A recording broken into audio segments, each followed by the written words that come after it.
Hi, welcome back to At Home Math, your path to learning on your own terms. The following concepts are an integral part of this video. I recommend watching these videos only if you need a refresher. These are key terms to the video that we will go over before solving some examples. The converse of the Pythagorean theorem says that if the sum of the squares of the lengths of two sides of a triangle is equal to the square of the length of the third side, then the triangle is a right triangle. So we're trying to prove that these are the measurements of a right triangle. We can see that the triangle has three sides. The problem is deciding which of these numbers or which of these sides represent side A, B, or C. Since we're working with the Pythagorean theorem, it is important to understand that the longest side will always be side C, which is also known as the hypotenuse or the diagonal. Side A and B are interchangeable. These represent the legs. Side A can represent the 3 inches, while it can also represent the 4 inches, and vice versa. Now that we know which of these measurements to substitute for each of the variables, we continue with our equation. 3 squared plus 4 squared equals 5 squared. We continue to simplify by squaring each of these measurements. 3 squared is equal to 9, 4 squared is equal to 16, 5 squared is equal to 25.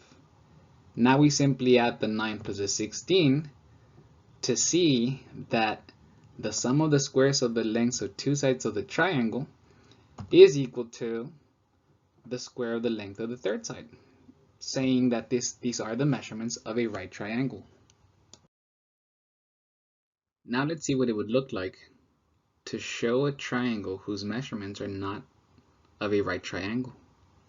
So we still have the three sides. We still have to decide which of these sides will replace side A, B, or C. And we already know that the longest measurement replaces the hypotenuse or the diagonal, in this case side C. So then side A can be 2 inches, can represent the 2 inches, or it could represent the 3 inches. Remember, the legs are interchangeable. So we simply substitute the known measurements in the equation. So 2 squared plus 3 squared is equal to 5 squared. We continue to simplify. 2 squared is equal to 4, 3 squared is equal to 9, and 5 squared is equal to 25. When we continue to simplify, when we add the 4 plus the 9, which is equal to 13, we can see that it does not equal 25.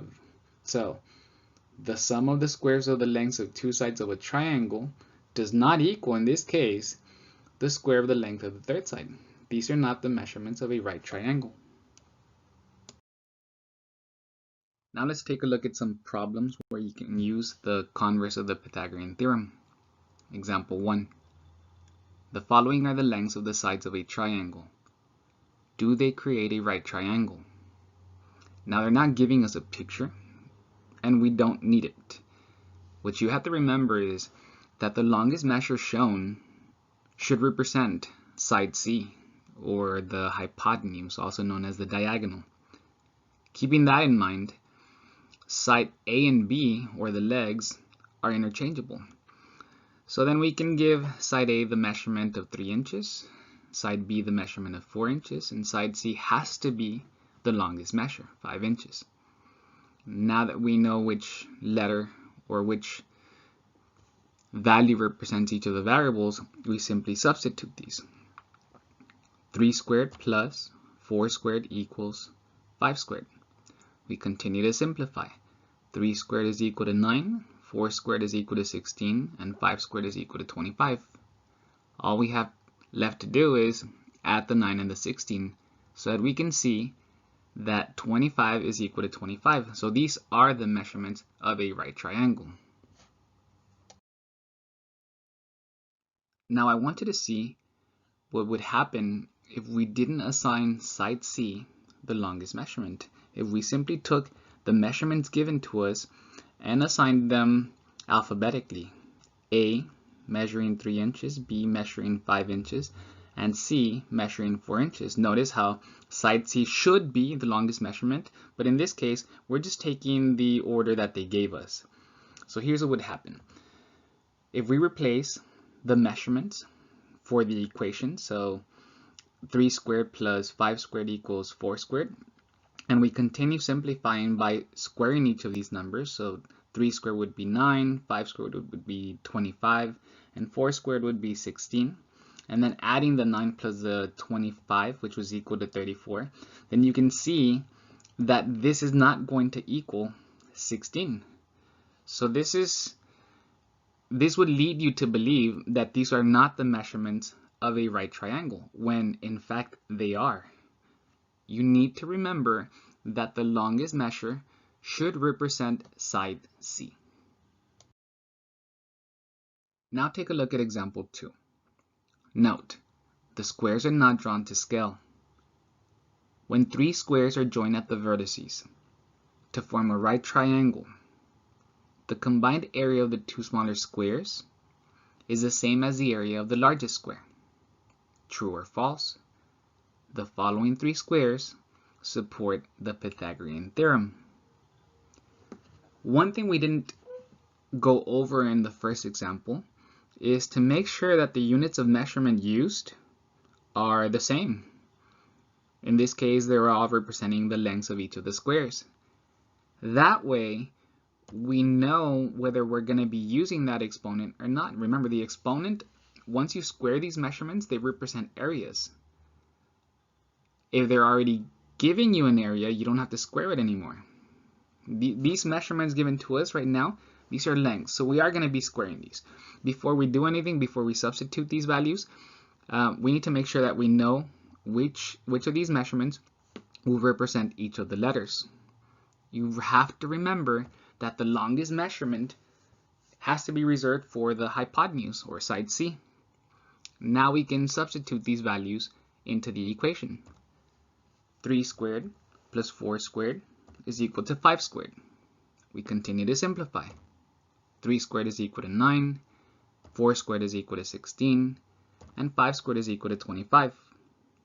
All we have to do now is add the 9 and the 16, which is equal to 25, showing us that 25 is equal to 25, so these are the measurements of a right triangle. This shows us a true statement. Example 3 is very similar to example number 2, with the exception that the units of measurement are showing you different things. They're not the same. The first 2 squares are giving you the length of each of the sides of the square, while the third square is giving you the area.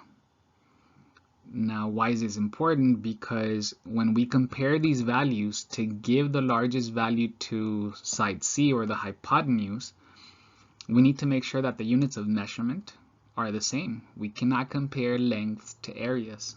I can't tell you that 25 square inches is larger than 4 inches. So then we convert these measurements to areas so that we're able to do that, so that we're able to tell which of these measurements is the largest by squaring the 2 lengths. So 3 squared gives you an area of 9 square inches, while 4 squared gives you an area of 16 square inches. The third square was already giving us its area, the 25 square inches. Now we can compare these measurements, these values. The 9, the 16, and the 25 are all showing you the same unit of measurement. The largest measurement in this case would be the 25, which is reserved for side C. Now, before we substitute these numbers or these values, make sure that you understand that they've already been squared. We're already showing you areas, so we don't need this exponent anymore. Now we're able to continue. Let's substitute the values. So in the place of side A, we will substitute its area, 9 square inches. In the place of side B, we will substitute the area of 16 square inches. And in the place of side C, we will substitute the area of 25 square inches. To continue to simplify the equation, we simply add the 9 and the 16, showing us or giving us a result of 25, which is equal to 25. telling us that this is a true statement or supporting the Pythagorean theorem. These are the measurements of a right triangle.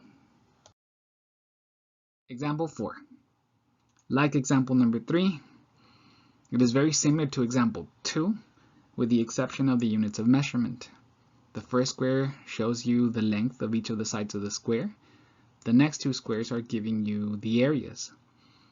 These measurements will be substituted into each of the sides of the right triangle, reserving the largest measurement for the hypotenuse or side C. I can't tell you which of these measurements is the largest because these measurements are not showing you the same units. One of these measurements is showing you length. I can't compare length to area. So in order for me to compare them, I will convert the length to the area of the square by squaring the 3 inches.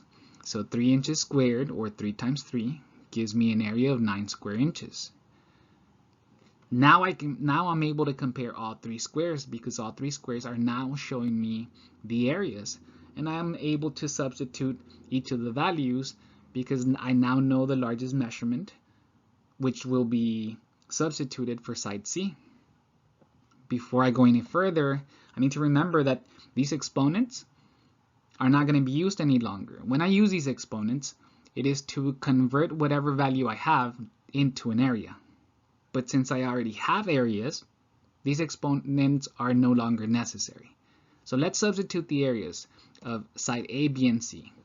So the area of side A is 9 square inches, the area of side B is 16 square inches, and the area of side C is 25 square inches.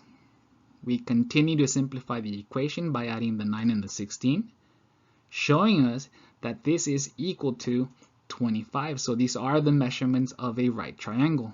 This is a true statement. And lastly, we have example number 5, which again is very similar to example number 2, except for the units of measurement. All 3 squares are giving you the area. Since all 3 values are in the same unit of measurement, it makes it easy for us to compare. 25 square inches is the largest measurement, which we reserve for the hypotenuse or side C. And before we substitute these values into the equation, keep in mind we don't need the exponent anymore. These values have already been squared. Let's substitute the 9 square inches for side A, the 16 square inches for side B, and the 25 square inches for side C. We then add the 9 plus the 16, giving us a value of 25, which is equal to 25, showing us or proving this statement to be true. These are the measurements of a right triangle. Now, don't forget to like and share this video with your friends. And if you haven't already done so, subscribe and click the bell for notifications of new videos. For help with this and other math concepts, you can always find me on YouTube, uscreen, Facebook, Instagram, Google Business, and Teachers Pay Teachers. Links to these sites are provided in the description below. Thank you for taking the time to learn through us on your own terms. Until next time, this is At Home Math.